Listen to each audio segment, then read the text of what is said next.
E agora eu converso com a doutora Débora Viana e vai falar sobre câncer de laringe. Doutora Débora, que é doutora em cirurgia de cabeça e pescoço, vai falar de um tema muito sério e muito importante para vocês. Tudo bem, doutora? Tudo bom, Duda? Tudo ótimo, seja bem-vinda ao Saúde Você. Muito obrigada. E hoje veio dar mais uma aula aqui para quem está em casa, de uma forma muito didática, muito simples, para falar de um tema tão sério que é o câncer de laringe. Doutora, o que é o câncer de laringe? Bom, o câncer de laringe é um dos cânceres da região de cabeça e pescoço mais prevalentes, tanto em homens quanto em mulheres. Lógico, ele é muito mais prevalente em homens e ele vai aparecer justamente em quem? Pacientes que estão entre 55 e 65 anos, mais no sexo masculino e que tiveram uma vida com alguns abusos, álcool e tabaco. Além disso, outro fator predisponente é a infecção pelo HPV. Então, basicamente, nós temos esses 3 fatores de risco para o câncer de laringe. E aí, o que é importante da gente parar para pensar se o paciente pode ter um câncer de laringe? Uma coisa é a disfonia. O que é isso? É a alteração da voz. Não é aquilo de hoje eu acordei com a voz alterada e ao longo do dia ela melhorou, ou fico cansada depois, por exemplo, você fala o dia inteiro e a voz vai alterando no final do dia. Não é isso. É aquilo de progressivamente ao longo dos dias a minha voz vai sumindo e ficando com a intensidade cada vez mais baixa, um pouquinho mais rouco e fazendo um apitinho na hora que respira muito fundo, faz um assobiozinho. Então isso é muito importante para a gente parar e pensar, opa, posso estar na frente de um câncer de laringe. Quando a pessoa identifica isso e percebe esses sintomas, o ideal é procurar um cirurgião de cabeça e pescoço. Chegou no consultório, quais são os exames que são importantes ser pedidos para que seja avaliado o estágio, enfim, se realmente é um câncer? O mais interessante é que no câncer de laringe, o profissional que é muito bem treinado nisso, quando o paciente já dá o seu bom dia, a gente já sabe. Ah, é? Na verdade, porque é um tipo de voz, é um tipo de respiração característico que você olhou e você falou, poxa vida, ele tá aqui por conta da laringe. Mas aí, o que a gente vai ter? Aí a gente vai ter uma anamnese bem feita, que é essa história de como foi a vida dessa pessoa, e o exame diferenciado para cabeça e pescoço, que vai ser o quê? Uma laringoscopia, quer dizer, a gente vai colocar um endoscópio na hora da consulta e olhar como que está funcionando essa laringe, se tem alguma coisa física lá, um tumor no caso, tá? Que mais? A palpação cervical, tomografia, que é muito necessária, a ressonância e em alguns casos para estadiamento PET-CT. Porque tudo isso é necessário para a gente falar do câncer. Porque eu costumo falar para os meus pacientes que mais importante do que eu diagnosticar a presença do câncer é eu saber em que estadio ele está. Quer dizer, em que momento está esse paciente. Então, todo câncer a gente divide em 4 casinhas, eu costumo falar. A casinha 1 é a menorzinha, quer dizer, é a que eu tenho mais facilidade de tratar, que eu posso ser menos agressiva e que o câncer tem menos chance de voltar. Até a casinha 4. A casinha 4 é aquela que eu preciso usar mais armas para eu tratar e que mesmo assim a gente tem que fazer um acompanhamento muito criterioso porque o câncer ainda pode voltar. Então, o que a gente vai ver? Primeiro, em qual casinha está esse paciente e individualizar como que vai ser o tratamento.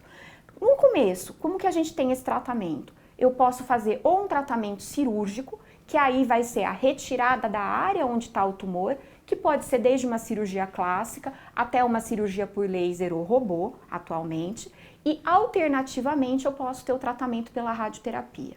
Essa escolha é muito baseada em quem é esse paciente, quais são as expectativas desse paciente e como que a gente está encontrando esse paciente naquele momento. E aí, quando eu estou na casinha 4, o que vai ser?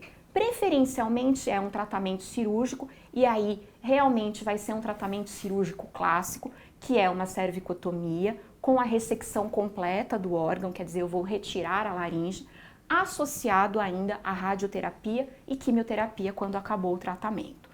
Esse é o paciente que a gente vai ter que ter muito cuidado na reabilitação, porque afinal de contas é o paciente em que eu vou fazer a retirada da laringe, que não vai ter mais a corda vocal.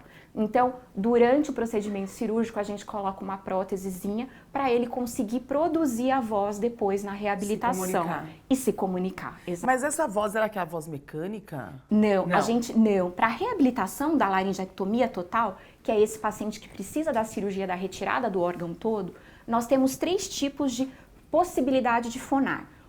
É uma voz que a gente chama de voz esofágica, que é um tratamento com fono que é feito. É difícil de reabilitar, num prazo de mais ou menos 6 meses, mais ou menos 50% dos pacientes conseguem fazer essa reabilitação, é difícil.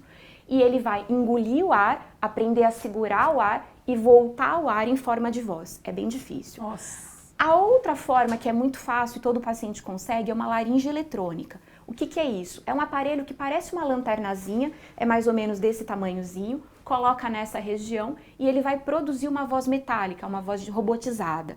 Consegue se comunicar muito bem, tem um treinamento para aprender e é muito bom. E a outra forma, que é a prótese vocal, que é um aparelho que a gente coloca durante a cirurgia no traqueostoma, que é o buraquinho por onde ele vai respirar, e aí esse aparelho fica lá dentro, o paciente vai apertar o traqueostoma e vai fonar com uma voz normal, que nem eu estou falando. Né? É uma voz um pouco mais áspera, mas é uma voz comum que dá para falar no telefone, por exemplo. A gente pode se dizer nesse caso, então, que tem cura? Tem tratamento e tem como a gente ficar sem o câncer. Eu não gosto de usar a palavra cura, porque... Mas sem o câncer, sim. Sem o câncer, né? Porque sempre quando a gente trata do câncer, a gente sempre tem que ter a atenção para possível recidiva. Sim. Mas sim, a gente trata e tem como ficar sem câncer, sim. Quando a gente fala de cura, na verdade, fica até um pouco... Nossa, mas a pessoa às vezes tem que fazer... colocar a laringe mecânica, então quer dizer, cura não tem, na verdade o câncer ele sai, mas a pessoa fica com algumas sequelas que precisam, é uma vida nova, né? Tem que é uma vida nova, é uma nova. Reabilitação, e aí quando a gente tem esse paciente, o que a gente faz um trabalho com esse paciente, que não sou eu sozinha que trato, sim, sou eu junto com a fono, junto com a nutricionista, junto com a psicóloga, exatamente, todos nós em cima desse paciente, para ele ter a reinserção social completa, né? E aí o paciente vai conseguir fazer as suas atividades normais. É isso aí. Conversei com a doutora Débora Viana, doutora em cirurgia de cabeça e pescoço, trazendo muitas informações para vocês. Doutora, obrigada pelo carinho, pela sua participação aqui no Saúde Você, te espero mais vezes. Muito obrigada, Duda. Continue acompanhando Saúde Você nas nossas redes sociais, dudarodrigues.oficial, se você quiser me acompanhar. Grupo Saúde Você tem todas as informações do Grupo Saúde Você, programa, agência, consultoria, treinamentos e também nas nossas redes sociais, lá no canal do YouTube, você consegue assistir todos os episódios do programa Saúde Você. Um beijo e até o próximo domingo.